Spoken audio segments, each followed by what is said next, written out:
nínú àlàyé rẹ̀ òun náà ti wá padà dábẹ̀rẹ̀ yẹn wípé èèyàn ò lè mọ ìtàn bí àwọn tó ní ìtàn, èèyàn ò lè mọ ìtàn ìlú kan, ẹ̀yà kan bí àwọn tó jẹ́ ọmọ ìlú yẹn, tó jẹ́ ọmọ ẹ̀yà yẹn, tó jẹ́ ọmọ ìran yẹn.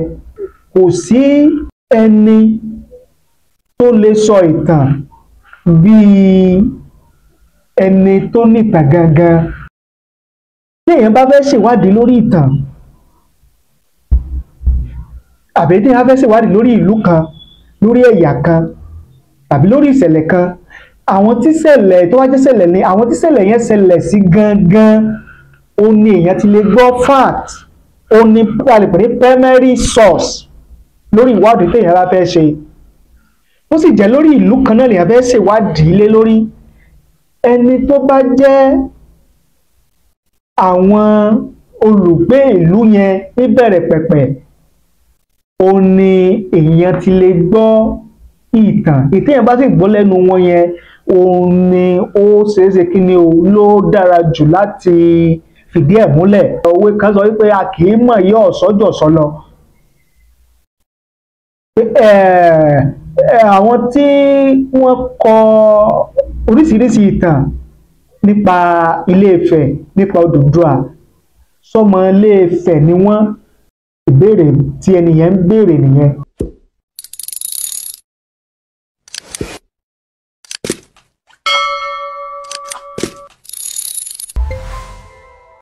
A tún kí gbogbo ẹ̀yin lólùfẹ́ wa tẹ́ ń wò wá, fẹ́rẹ̀ ń gbọ́ wa káàkiri àgbáláyé lórí ìkànnì wa, ìkànnì yín Otasánsán TV.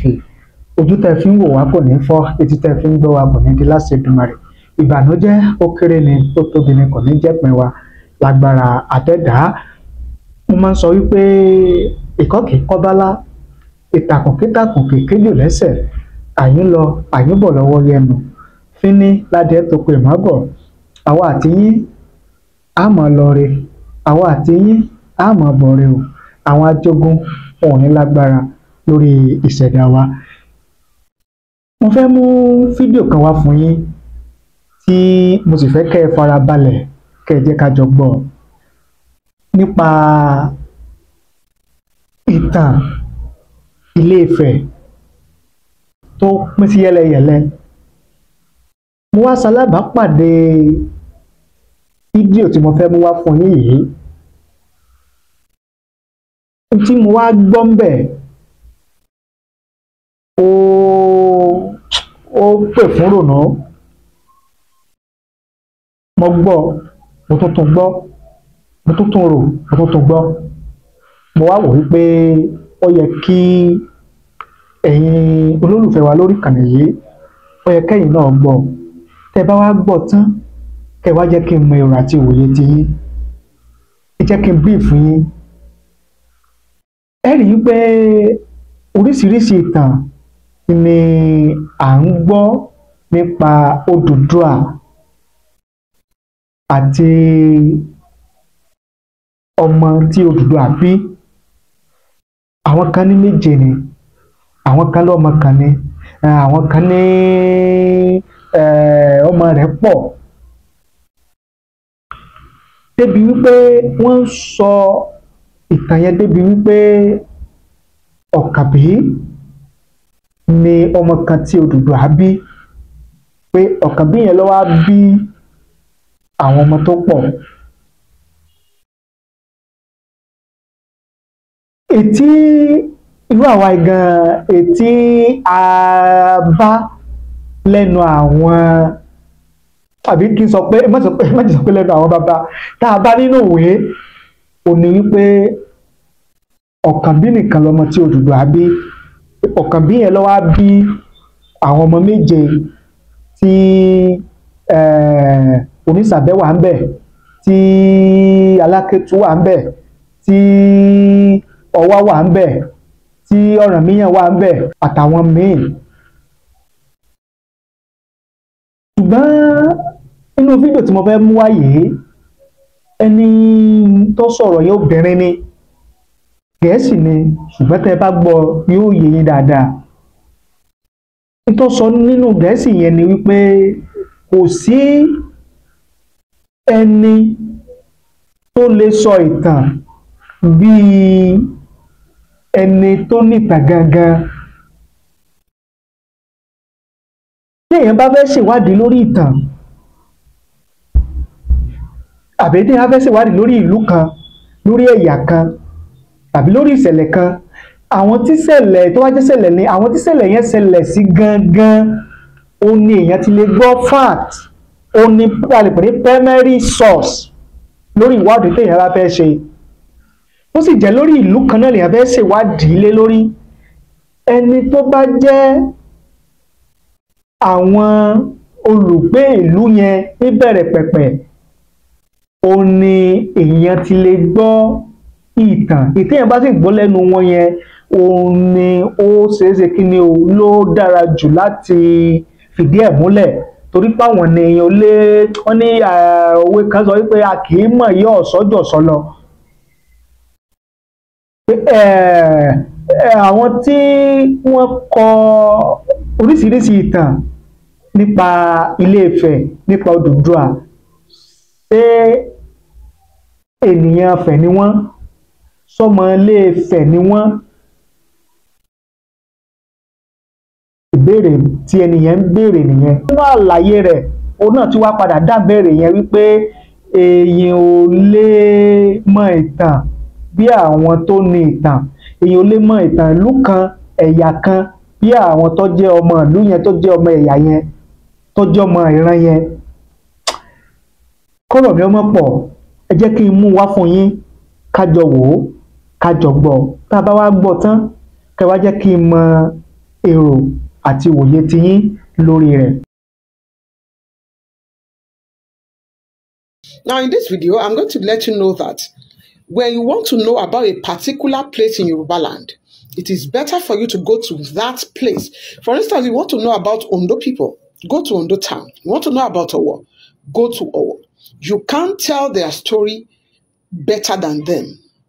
And that is the same thing with Ife and all our forefathers that were in Ife and that came from Ife. An example is the Oduduwa that we are looking at, Olofin Otete. Nobody can tell the story about Oduduwa better than Oduduwa. And this is what I have found in investigating this story. What I have found is that Benin has their warped version. Oyo has their warped version. Yes, that's the truth. You are hearing from me. Now, when you read the book of Samuel Johnson will tell you that Oduduwa only had one son, and the name of that son was Okambi. That is what Samuel Johnson will tell you. But is that true according to Ife oral traditions about Oduduwa? I am happy to tell you that it is not true. In many of Ife oral traditions, what you will have is that Oduduwa had 16 children. Not even sons alone, children. And that his first 4 children were women, female. And the remaining 12 were male. And in many of the predominant Ife oral traditions will tell you that Onamiyan was not the son, direct son of Oduduwa. Some would say he was his grandson. Some would even say he was the son of Ogun, that his father was Ogun and his mother was Lakanye. Now, let's look at the children of Oduduwa. Now, in many Ife oral traditions, the first child of Oduduwa was a woman called Inyuade. And this woman married the son of Obatala and gave birth to Olowu of Owu, who founded the Owu kingdom. That's what we have in Ife oral traditions. And not the Okambi story that you get from Oyo. And not the Okambi story where they said Okambi now gave birth to 7 sons. No. Oduduwa, the predominant oral traditions from Ife, that is the most predominant, says Oduduwa gave birth to 16 children. The first 4 were female. And the firstborn was Inyuade, who married the son of Obatala and gave birth to the person who founded Olowu of Owu. And now, there is one of those 16 children that also should catch our whatever, you know, they will tell you that Oduduwa gave birth to, I think the person that the Oyo people are calling Okambi is actually Ide Kosheroake, who is said to be the one that was next to the fourth child of Oduduwa, the fifth child of Oduduwa. Some people will call him Ide Kosheroake, but some other traditions from Ife have actually called him Ogun, not Ogunlakaye, not Ogun Onire, Ogun. Because in Yoruba history, what you don't know is that there are people who bear the names of some of our deities, and they were human beings.